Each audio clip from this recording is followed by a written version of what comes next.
Hello and welcome to the Island Lamb, and I'm Diane, and this is episode 18. And it is winter still on Block Island. It is still pretty mild, and this episode is about a cozy winter and cozy knits and cozy little rituals that just warm your heart and make you feel good. And it's easy to do out here because we are really pretty quiet and pretty isolated right now on the island, and I love that. It's a nice time to just look inward and take care of yourself, take care of your loved ones, and of course knit and sit and chat with you. So thank you for joining me again. So I am wearing Andrea Mowry Stonecrop Pullover, and you have seen this a couple of times. I think you saw this while I was still working on it, then you saw I had it on, but today I'm wearing it with a turtleneck on. And the reason I'm wearing it again is because I was reminded of all the leftover yarn that I still have, because if you recall, this project started because of the leftover yarn I had on my beautiful half and half shawl.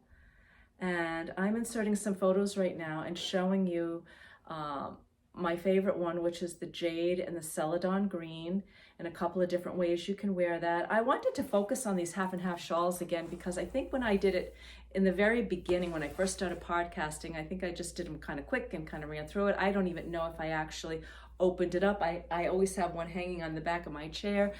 And because I was thinking about the leftover yarn, it made me want to revisit this beautiful yarn, two beautiful patterns. So the half and half triangle, it was designed by Purl SoHo.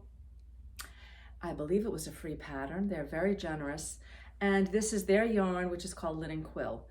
And you can just see this beautiful saturation in this jade green and the soft muted celadon green. But it didn't start out that way for me. It started out with, I bought the navy blue and I bought this jade green. And it was my hope that I was going to make this half and half triangle. But when I put the balls together, when it came in the mail and I put the balls together, I just felt like neither one of these colors was getting a chance to shine on its own. They're beautiful. I mean, I like this in clothing. I like to see this, you know, when I look around, maybe home decor, but I'm not sure that a big square, because that's ultimately what this pattern is. It's a big square made up of two triangles with these two colors, was really letting either one of them have their day in the sun. So, and those of you who have made the half and half triangle, and many of you and several of the podcasters went through the same thing I went through. They bought two skeins, two different colors, then started to reimagine, well, this with this color and this with this color, and they bought more yarn. So ultimately, I ended up with 3 shawls. So in order to let this navy blue, beautiful yarn shine, I went with this oatmeal gray. And that is the base color for my Stonecrop cardigan, which is an Andrea Mowry design. And this sweater was originally supposed to be knit in Spindrift and some other yarns, but when I saw how much yarn I have left over from these projects, I immediately thought of this pattern. So I had my oatmeal, and then in order to offset this jade, I decided to go ahead and buy this beautiful celadon green color. So if you look closely, you're seeing the oatmeal gray, the celadon green, the celadon green and the jade. And I know I've shown this to you before, and it's not that I really wanted to repeat this sweater, but I wanted to think about all the leftover yarn. So I have about 400 yards left over of the navy, not much of the linen quill because it was the base color for this sweater, and so I think I had to buy, no, I made it in the shawl, and then I used it for the base color. So I think I just needed one more skein to finish the sweater. I have almost 400 yards left of the jade, and I have quite a bit left of the celadon. So I recommend the shawl. I recommend the Stonecrop cardigan by Andrea Mowry, and I definitely recommend this yarn. And I'm constantly thinking about, you know, another color combination. And if you watch Caddy Jacks, another great podcast, one of those gals has made this, I think maybe 8 or 9 times, and she just showed another one she just made in this gorgeous kind of a burnt orange and then a soft color. And she went through the same thing. She thought she was going to put yellow with the orange, then ultimately split them up and did something different. Purl SoHo not only is generous with giving their patterns, but they're also very generous and they offer discounts often. So it's pretty affordable to buy this yarn. And I hope I've shown you some photos of different ways to wear this, because that's the unique thing. You've got two colors going on, and you can really make this work in a number of different ways and get a completely different look. So I do recommend this. Okay, so on the mannequin is a story. You know, I usually have a story. So this is a Sidar pattern, and Sidar, you know, that's an older company. I've had this pattern for many, many years, and the yarn they called for this pattern is Denim Chunky. And I made this in a beautiful Denim Chunky, their yarn, many years ago. And here's the pattern. And it was a kind of a marl denim. It was beautiful, and I made it in a soft denim. And it had quite a bit of acrylic in this yarn. And so every time I washed it, it shrunk this way and it kind of spread this way. But I loved it. It had a big collar and big long drapey sleeves, and I wore it almost all year round. I couldn't wait to get up in the morning and put that on. I almost wore it like a bathrobe. And then I wore it sometimes with a turtleneck, and I wore it to death. And every time I wore it, someone complimented me on it, which really surprised me because it was so stretched out. And so I had a catastrophe with my favorite sweater. I have a gas stove, and I turned the burner on, and I don't know what I was cooking, but I leaned in, and that loose bottom caught fire. And because it was acrylic, it just melted and singed and melted. I couldn't save it. I couldn't salvage it. I thought about trying to cut it. I thought about all kinds of things. Now remember, this is just acrylic. It's been around forever and ever, but I was heartbroken. It was like my teddy bear, you know? So I went online and I looked for the yarn, which has been discontinued. And it had been discontinued for many years. I did find someone on Ravelry who had some, but not enough for the project. So I had to give up on that yarn, but I didn't give on the cozy feeling I got when I wore that pattern. So I bought this yarn. Now this is 100% wool. This is the sweater made up. I bought 100% wool. I really can't tell you who where the yarn came from. I bought this when I was on vacation. I brought the pattern with me. I thought this would be great because it's a marl. It does have some beautiful kind of a soft heather green and some lichen yellowy lime in it. That's got that cable down the side, cable down the middle, you know, beautiful turtleneck. But it doesn't have the same feeling. It's 100% wool. It's heavy. It's crunchy. It's stiff. It's perfect for a walk. I wear that with my barn jacket when we go out and pick greens, or when I go for a hike with my heavy boots. But it's not the sweater I want to put on first thing in the morning. It's not the sweater I want to hang around the house in. I want to put it on when I go outside. So I'm still in search of the perfect yarn, and who knows, maybe I'll use two yarns together to create that, maybe a cotton and something else. So I do love this pattern. And now I don't know if this pattern is still available. If you're interested and we can't find it, let's say it's been, the pattern's been discontinued, I think it's okay for me to give you the pattern. I don't think we'll have a copyright infringement if in fact it's out of publication. So if you're interested, I do have the pattern. Another item I wanted to show you, and this is another one of those little cozy little winter knits, is this sweet little purse. Now this pattern, now those of you who live in the United States, you're familiar with a big craft shop called, actually it's a company called Michaels. And Michaels has a whole section of yarn and needles and patterns. And Patons, P-A-T-O-N-S, Patons Yarn Company created this pattern for Michaels. And it only took 2 skeins of Patons 100% Classic Merino Wool. And if you haven't used this yarn, it's a nice staple. It's a nice workhorse yarn. It's a great yarn if you're looking for a chunky. It took 3 balls to make this little purse. And again, it's an Aran weight. So the pattern has you knit a stocking knit band. You're going to knit a pretty long band on at the beginning and at the end, because you're going to eventually run the band around the needles and stitch it down. So that stocking knit band is knit on a 5mm or a US 9.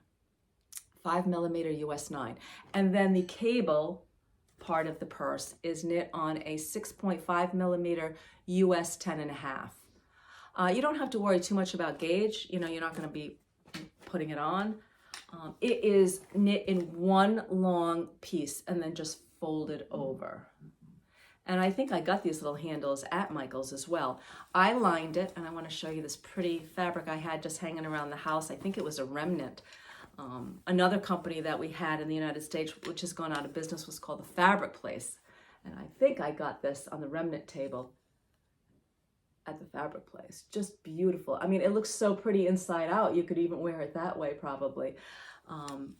But I even if I'm not using it, I like to see it maybe hanging off the back of a chair or in a pretty wicker basket, maybe with that lining showing. The pattern did show a pretty ribbon going through it. You could do that. I think that's kind of cute. But I just liked the simplicity and the coziness. I mean, just imagine you're having maybe a coffee out and you just reach into this beautiful little knitted bag to get out your phone or your lipstick. So I recommend this. And I do believe, and I do know this pattern is still available. It's online. You can find it on Ravelry. Okay, so those are all the knits that I had that I wanted to talk about, but I wanted to share something in another podcaster, and her name is Bridget, and Bridget's podcast is called Bridget's She Shed, and every time I watch her podcast, I giggle. I laugh out loud. She is so cute, and I don't even know if she knows how funny she is, but she's very funny. She calls her husband the Hubs. She's always knitting something for the Hubs.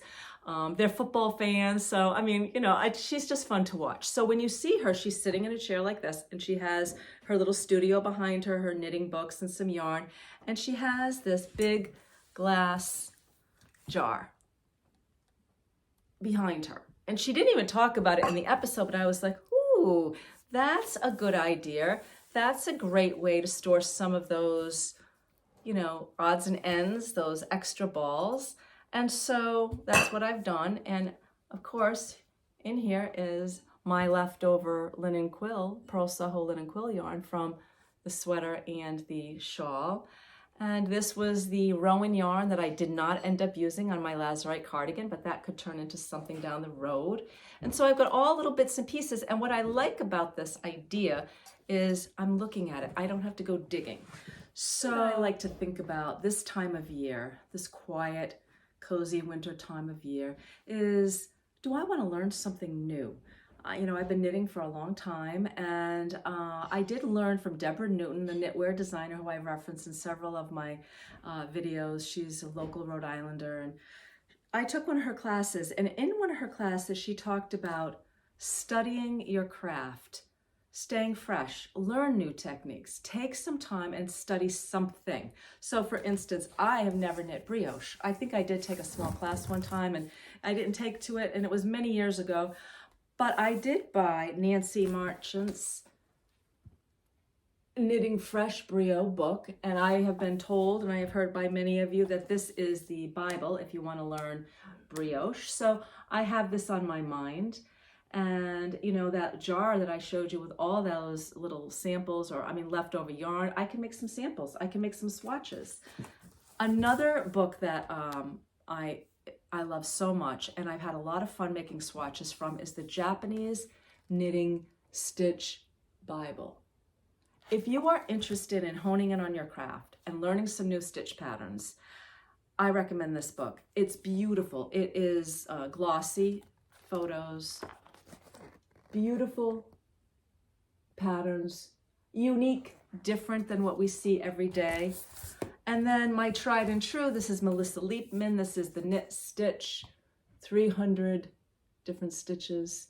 So thinking about what Deborah Newton said about hone in your craft, learn something new, it's a good time of year, for me anyway, to maybe just do some swatching. You know, I'm a prolific knitter. I knit constantly. I'm making garments. I'm making hats. I'm making, I'm pushing the envelope. You saw I did my first steek.